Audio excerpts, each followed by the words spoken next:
Tenemos la oferta de servicios sexuales con menores de 18 años por medios electrónicos. En el 174 dice que la persona que utilice o facilite el correo electrónico, chat, mensajería instantánea, redes sociales, blog, que son páginas web, fotoblog, juegos en la red o cualquier otro medio electrónico o telemático para ofrecer servicios sexuales con menores de 18 años. Entonces, así como existe la oferta del sicariato, así como existe la oferta del tráfico de órganos humanos, también tenemos que existe la oferta de servicios sexuales por medios electrónicos, ¿no? Es decir, que hay personas que comienzan a promocionar, como dicen algunos, las personas que decidan esto, tenemos carne fresca. ¿Qué es carne fresca? Tenemos a nuestros niños, niñas, adolescentes, y comienzan a promocionarlos para tener encuentros sexuales con estos niños. Y todo esto se dan a través de las figuras que hemos visto, ¿no? Que son el grooming, el cyberbullying a menores de edad, el sifting, el sexting o la sextorsión. Todo esto, estas figuras se pueden dar a través de todas estas conductas delictivas. Tenemos la violación a la intimidad, que es la que más se utiliza en los ámbitos de investigación, esta figura, cuando se trata de los videos que atentan contra la intimidad que se están reproduciendo, ¿no? Dice, la persona que sin contar con el consentimiento o la autorización legal acceda, intercepte, examine, retenga, grabe, reproduzca, difunda o publique datos personales, mensajes de datos. Cuando hablamos de mensajes de datos, nos referimos a todo documento informático que se produzca a través de la informática. Mensajes de datos, voz, audio y video, objetos postales, información contenida en soportes informáticos, comunicaciones privadas o reservadas de otra persona por cualquier medio. Cuando nos dice por cualquier medio, bueno, ahí ya nos deja una puerta amplia para poder dar un tratamiento a este tipo de casos, ¿no? Y también se produce a través de las figuras que hemos revisado. Bien, miren lo que nos dice la Ley Orgánica Integral para la Prevención y Erradicación de la Violencia de Género contra las Mujeres, ¿no? Cuando nosotros hablamos en el artículo 11 de los ámbitos donde se desarrolla la violencia de género, ¿no? Nosotros siempre hemos visto que donde se desarrolla la violencia de género, a través de cuestiones patrimoniales, a través de en el hogar, en el trabajo, pero esta ley nos ofrece este punto importantísimo que nos dice que el ámbito cibernético es aquella ejecutada, transmitida, exacerbada o comunicada a través de redes sociales, plataformas virtuales o cualquier otro medio tecnológico que incluye la publicación de videos, audios o imágenes que vulneren el derecho a la intimidad, suplantación de la identidad, vigilancia, acoso y hostigamiento virtual en todas sus formas. Reclutamiento para llevar a cabo actos de violencia de género en contra de las mujeres, distribución de información personal de forma maliciosa, linchamiento cibernético, entre otros. Aquí hay que establecer cuando se producen temas de conflicto entre parejas, por ejemplo, o con personas comunes, si acaso esa conducta que se ejecuta a través de un ámbito de desarrollo cibernético podría constituirse un delito de tipo de violación a la intimidad o también de violencia psicológica, de acuerdo a las circunstancias de cómo se produjo la infracción. Tenemos la calumnia, lo que yo les decía hace un momento, la calumnia en el Código Penal anterior era injuria calumniosa, se llamaba, ¿no? En el Código Penal anterior. Decía que era injuria calumniosa grave, injuria no calumniosa grave. ¿Cuándo la injuria era calumniosa grave? Cuando se atribuía a la víctima la falsa imputación de un delito. Es decir, ¿cuándo era injuria calumniosa grave? Cuando se le decía eres un ladrón, eres un asesino, eres un sicario, porque se le estaba imputando la falsa comisión de un delito. En tanto que la calumnia no calumniosa grave era cuando se le atribuía al sujeto pasivo del delito que estaba regulado como tal en esa época, un vicio o falta de moralidad. Por ejemplo, se le decía, que sin serlo, se le decía que era prostituta, que era homosexual, que era marihuanero. Es decir, se le atribuía un vicio o falta de moralidad. Pero nosotros vemos que ahora nuestro código eliminó la injuria no calumniosa grave y la deja solamente como injuria calumniosa grave con la denominación de calumnia, y nos dice que la persona, cuando hablamos de la persona decimos o sabemos que cualquier persona, porque es un delito impropio, por cualquier medio realice una falsa imputación de un delito en contra de otro, será sancionada con una pena de 6 meses a 2 años. Recordemos que esto es mediante vía acción privada, no corresponde a fiscalía. Pero ¿cuál es la palabra clave en este tipo penal? Cuando nos hablan de por cualquier medio, porque en el Código Penal anterior no nos decía cualquier medio. En el Código Penal anterior nos decía que cuando el delito de injuria se cometía en presencia de una o más personas. ¿Y qué sucede cuando el delito no se comete en presencia de otras personas? Porque simplemente el victimario subió una determinada información calumniosa e injuriosa a las redes sociales, entonces no se podía considerar como delictiva esa conducta porque no se reunían todos los elementos normativos del tipo penal. Pero este tipo penal, consignado en el artículo 182 sobre la calumnia, es mucho más amplio y podemos ver que ahora sí se encuentra regulado a través del artículo 182. Bien, el tráfico ilícito de sustancias sujetas a fiscalización. Hemos hecho allanamientos y hemos incautado celulares donde existe la venta de de marihuana, de cocaína a través de los chats, a través de la mensajería instantánea, a través de los teléfonos móviles. Comienzan a decir cuánto vale el maduro con queso, cuánto vale la tamuga, dónde lo encuentran, dan información precisa. En tal parte va a estar vestido tal persona, la dosis vale tanto, a través de los teléfonos. Entonces vemos que delitos comunes que también se cometen a través de los medios informáticos, como el tráfico ilícito de sustancias sujetas a fiscalización. Tenemos la supresión, alteración o suposición de la identidad de estado civil. Aquí viene ya una diferencia, ¿no? Los delitos que acabé de mencionar no son delitos informáticos propiamente dichos. Son delitos que se cometen a través de la utilización de medios informáticos, que es muy diferente. En cambio, a partir, por ejemplo, de cuando hablamos del artículo 211, supresión, alteración o suposición de la identidad o estado civil, ya hablamos de delitos informáticos, ¿no? Nos dice, la persona que ilegalmente impida, altere, añada o suprima la inscripción de los datos de identidad suyos o de otra persona en programas informáticos, partidas, tarjetas índices, cédulas o de cualquier otro documento emitido por registro civil, ¿no? Será sancionada con una pena de 1 a 3 años. Es decir, que aquí no se va a atentar contra la información que consta en un papel. No se van a cambiar los datos que constan en una partida de matrimonio o en una partida de nacimiento o en cualquier documento otorgado por el registro civil, porque hacer eso constituiría la falsificación de un documento, ¿no? Sería un tipo penal totalmente diferente. Aquí donde se cambia la información es precisamente a través del sistema computarizado. Se utilizan las computadoras para cambiar los datos relacionados a la identidad propios o de otra persona, de un tercero, en los programas informáticos. Por ejemplo, yo soy hijo de fulano y fulana y así aparece en mi cédula, pero cuando voy al registro civil, de pronto en la computadora me aparece una información totalmente diferente, ¿no? Entonces eso es un delito de supresión, alteración o suposición de la identidad y estado civil, que tiene una connotación jurídica totalmente diferente. Tenemos la transferencia electrónica de activo patrimonial en el artículo 231. Nos dice que la persona que con ánimo de lucro altere, manipule o modifique el funcionamiento de programa o sistema informático o telemático de mensajes de datos para procurarse la transferencia o apropiación no consentida de activo patrimonial de otra persona en perjuicio de esta de un tercero, será sancionada con una pena de 3 a 5 años. Miren que hay un tipo penal similar, mucho ojo, que es el 196, que nos habla de la apropiación indebida o ilícita por medios informáticos. ¿Cuál es la diferencia? Que en el 196 no va a existir alteración del sistema informático, no va a existir un atentado contra las redes informáticas. Se utiliza el sistema normalmente y se hace la transferencia ilícita del patrimonio.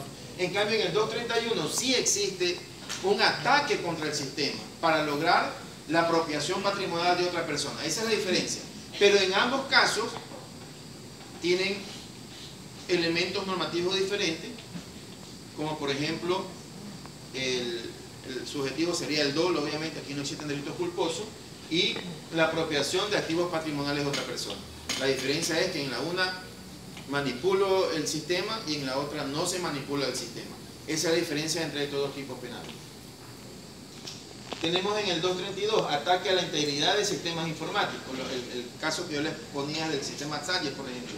La persona que destruya, dañe, borre, deteriore, altere, suspenda, trabe, cause mal funcionamiento o comportamiento no deseado, o suprima datos informáticos, mensajes de correo electrónico, del sistema de tratamiento de información telemático o de telecomunicaciones, o todo o parte de sus componentes, lógico que lo rigen, serán sancionados con una pena de 3 a 5 años. Es decir, aquí se estoy dañando un sistema informático, aquí se está atentando contra el normal funcionamiento de un sistema informático, que podría ser, por ejemplo, el tema de la información que se da a través del registro de la propiedad, a través del registro civil, cuando se ingresan cuando los hackers ingresan a los sistemas de seguridad estatales a sacar documentos clasificados.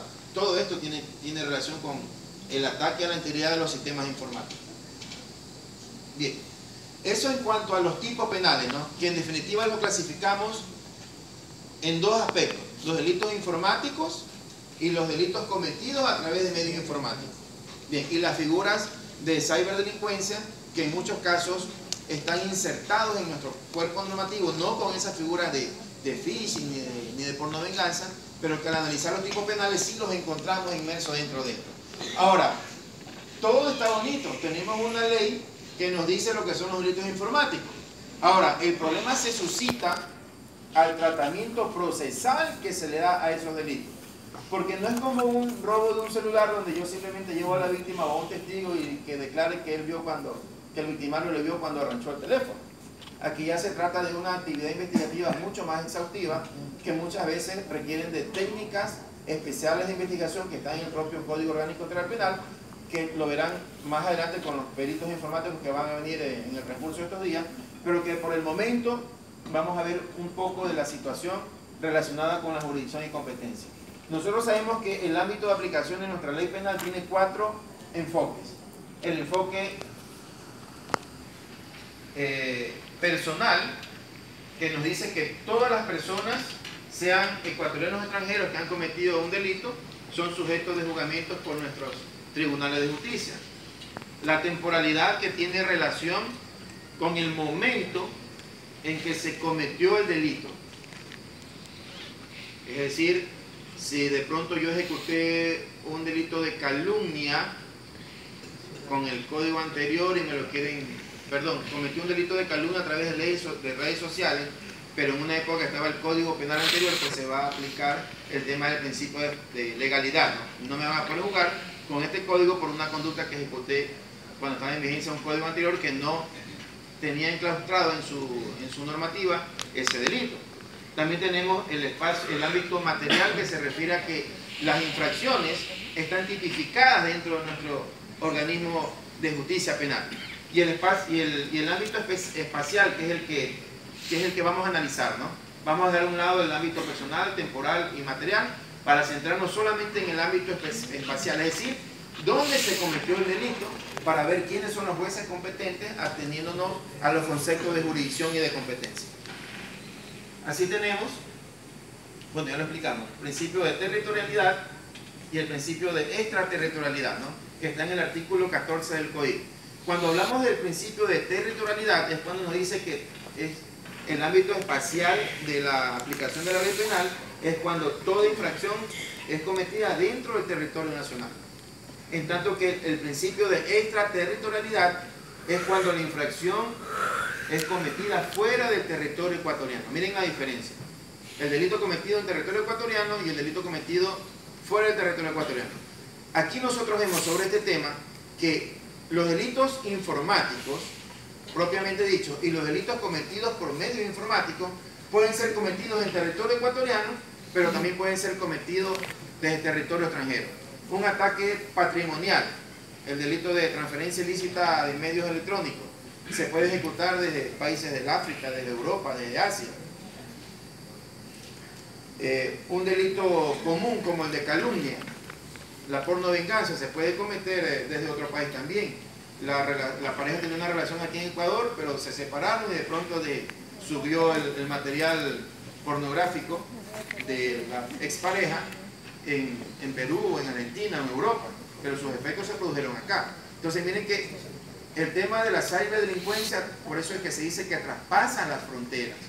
No es un delito que solamente se comete en una determinada sección de nuestro territorio ecuatoriano. Tenemos que los casos de extraterritorialidad, ¿no? Cuando la infracción se produzca, bueno, cuando el delito se comete en territorio ecuatoriano no hay mayor análisis que hacerlo, nuestros jueces son los competentes. Pero cuando la infracción se produzca sus efectos en el Ecuador o en los lugares sometidos a su jurisdicción. Cuando dice los efectos se producen en Ecuador, es decir, el delito se cometió fuera del Ecuador, pero si hay el tema de la pornovenganza, ¿dónde se van a producir los efectos contra la víctima? En su medio social donde se desenvuelve. Su familia, sus amigos, sus compañeros de trabajo, sus vecinos, son los que van a ver ese material que va a causar una conducta de angustia, de humillación en contra de la víctima. Tenemos cuando la infracción penal es cometida en el extranjero contra una o varias personas ecuatorianas y no ha sido juzgada en el país donde se la cometió. No sé si ustedes recuerdan el caso del ecuatoriano que se robó una vara de oro en Estados Unidos, ¿no? ¿Dónde fue detenido, procesado y sentenciado y ejecutada la sentencia?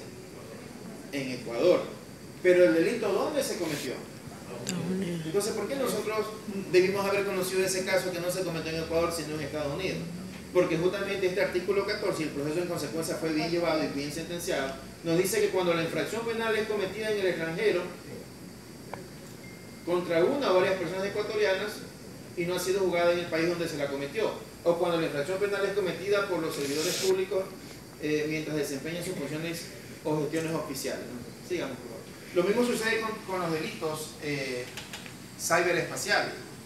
Un ecuatoriano de pronto comete el delito en otro país y puede ser juzgado acá, cuando sus efectos se hayan producido acá, siempre y cuando no haya sido juzgado en el territorio extranjero, ¿no? Porque si fue juzgado en territorio extranjero, entonces ahí nos encontramos frente a la figura del no bis in idem, ¿no? No dos veces por lo mismo, que nos dice que nadie puede ser procesado dos veces por los mismos hechos. Bien, miren lo que es, el principio de ubicuidad. Este principio de ubicuidad, ¿qué nos dice? Que ninguna persona puede estar al mismo tiempo en dos lugares o más. Estamos aquí en este momento, en este auditorio, y nadie puede estar teletransportado en otro lugar, nadie puede estar presente en otro lugar, nadie puede estar presente dos veces en dos lugares diferentes al mismo tiempo. Pero cuando hablamos del principio de ubicuidad que se relaciona con la ciberdelincuencia, vemos que este delito sí puede estar presente en diversas secciones territoriales, tanto a nivel nacional como internacional, al mismo tiempo. Cuando se produce un hackeo desde un país africano, por ejemplo, el hacker no ataca directamente a los sistemas informáticos de los bancos de Ecuador, sino que va proporcionando información de África, de pronto a Asia, después hacia un país centroamericano, después un país sudamericano y después al Ecuador. Es decir, se produce un recorrido internacional en la comisión del delito. El delito se ejecuta en diversas secciones territoriales a nivel mundial. Entonces el delito informático sí es un delito que posee el don de la ubicuidad, porque al mismo tiempo se ubica en distintos lugares a nivel del mundo. El delito se comete en todas las jurisdicciones en las que se haya realizado algún elemento del tipo. Cuando hablamos de elementos del tipo, ¿a qué estamos hablando? ¿De qué estamos hablando? Estamos hablando de la estructura del tipo penal, es decir, del delito que está establecida por nuestro legislador, ¿no? En consecuencia, el juez de cualquiera de ellas que primero haya iniciado las actuaciones judiciales será en principio competente para la instrucción de la causa. O sea, el primer juez que aboque conocimiento será el competente. Pero estas reglas de jurisdicción que se llaman de jurisdicción universal también tienen un ámbito de competencia que debe ser respetado. Y eso lo encontramos en el mismo artículo 14. Nos dice, hay competencia de un juez cuando se ha cometido la infracción en la circunscripción territorial en la que este ejerce sus funciones. Si hay varios jugadores, la competencia se asignará de conformidad por la ley. Aquí no hay problema, no por sorteo. Bien. Cuando la infracción se ha preparado e iniciado en un lugar y consumado en otro, el conocimiento de la causa corresponde al jugador de este último. Si recordemos lo que es el concurso material y el concurso de edad, ¿no? ¿Cuál es el concurso material de infracciones? El concurso material de infracciones es cuando una persona ejecuta varios actos delictivos que no tienen relación entre sí. Por ejemplo, un ciberdelincuente ejecuta un hackeo contra el banco número 1 en el mes de enero, pero ese hackeo no tiene ninguna relación contra el hackeo número 2 que ejecuta contra otro banco en otra fecha, y así por el estilo. En ese caso, ¿qué sucederá? Se deberá llevar a cabo un procesamiento penal por cada uno de los eventos delictivos. Eso es el concurso material, ¿no? Que también se lo conoce como concurso real, porque realmente existe el concurso. Es decir, hay varias conductas que son independientes una de otras. La conducta, el primer atentado cibernético, no tiene relación con el número 2. Son conductas independientes. ¿Cuál es el tratamiento procesal? Un delito, un proceso para cada evento delictivo de hackeo. Pero cuando hablamos del delito, del concurso ideal, significa que existe una sola conducta y que esa sola conducta se subsume a diversos tipos penales, se subsume a algunas conductas penales. En ese evento se realizará solamente un proceso y se impondrá la pena por el delito más grave, la pena mayor, ¿no? Esa es la diferencia entre el ideal y el material. Cuando hablamos de delincuencia organizada, vemos que pueden operar las dos figuras delictivas, tanto a nivel del concurso material o real, como a través del concurso ideal, que también se lo conoce como concurso aparente. En el primer caso habrá un procesamiento por cada delito, y en el segundo caso habrá un solo procesamiento, ¿no?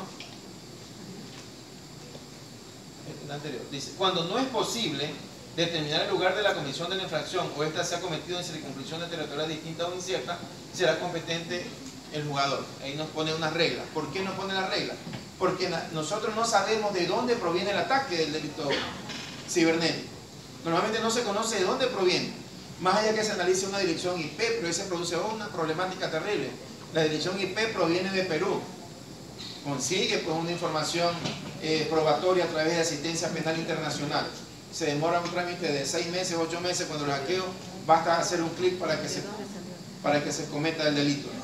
Entonces, en ese caso, el artículo 14 nos pone reglas, ¿no? Dice: del lugar en que la persona fue aprehendida o detenida.